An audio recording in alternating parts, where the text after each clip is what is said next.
Hi friends, welcome to cricket 360. Hardik Pandya வந்து மும்பை இந்தியன்ஸோட ஒரு பில்லர்னே சொல்லலாம்.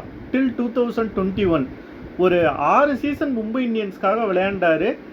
மும்பை இந்தியன்ஸோட ஒன் ஆஃப் த பில்லர்ஸ்ன்னு சொல்லலாம். பட் 2022 மெகா ஆக்ஷனில் வந்து அவரை ரிலீஸ் பண்ணாங்க. அப்புறம் குஜராத் எடுத்து 2 சீசன் குஜராத்துக்கு கேப்டன் பண்ணதுக்கப்புறம் 2023 எண்டில் 2024 சீசனுக்காக மும்பை இந்தியன்ஸ் அவரை ட்ரேட் பண்ணாங்க. ஐபிஎலோட பிக்கஸ்ட் ட்ரேடே அதுதான் அந்த தேதி வரைக்கும். இப்போ சஞ்சு சாம்சனை சிஎஸ்கே எடுத்திருக்காங்க. பட் அன்னைக்கு அதுதான் மிகப்பெரிய ட்ரேடு. வரும்போதே வந்து ஆல்ரெடி குஜராத்தை 2 சீசன் கேப்டன் பண்ணி 2 சீசனும் ஃபைனல் போய் அதில் ஒரு கப்பு ஜெயிச்சதுனால கேப்டனாக தான் வந்தார். ஆனால் அவர் வந்ததுலேருந்தே மும்பை இந்தியன்ஸோடைய பர்ஃபார்மன்ஸ் அப்படிங்கிறது வந்து பழைய மும்பை இந்தியன்ஸ் மாதிரியே கிடையாது. 24ல் லாஸ்ட் பிளேஸ் எடுத்தாங்க. 25ல் எப்படியோ வந்து பிளே ஆஃப்ஸ் வரைக்கும் போனாங்க.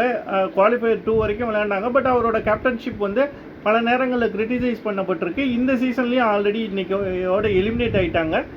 2 மேட்சுக்கு முன்னாடி வரைக்கும் அவர் தான் கேப்டனாக இருந்தார். அதில் 2 கேம் தான் வந்து ஜெயிச்சிருந்தாங்க மும்பை இந்தியன்ஸ்.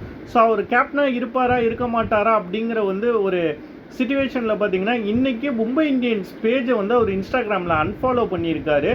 அதுக்கப்புறம் வந்து மும்பை இந்தியன்ஸோட பண்ண கொலாப் வீடியோஸையும் வந்து அவர் ரிமூவ் பண்ணியிருக்காரு. பட் எகைன் ஒரு 15 மினிட்ஸ் பேக் வந்து மும்பை இந்தியன்ஸை வந்து அவர் வந்து ஃபாலோ பேக் பண்ணியிருக்காரு. ஸோ மும்பை இந்தியன்ஸில் வந்து தொடர்ந்து வந்து ஹர்திக் பாண்டியா விளையாடுவாரா அப்படிங்கிற ஒரு சந்தேகம் இருக்குது. நிச்சயமாக ஒரு அடுத்த சீசன் வந்து கேப்டன்ஷிப் வேணும் அப்படின்னா மும்பை இந்தியன்ஸுக்கு நிச்சயம் அவங்களுக்கு கேப்டன்ஷிப் கொடுக்க மாட்டாங்க. ஸோ மும்பை இந்தியன்ஸ்லேருந்து அவர் வேறு டீமுக்கு வெளியே போகிறதுக்கு தான் அதிக சான்ஸ் இருக்கிறதா நான் பார்க்குறேன்.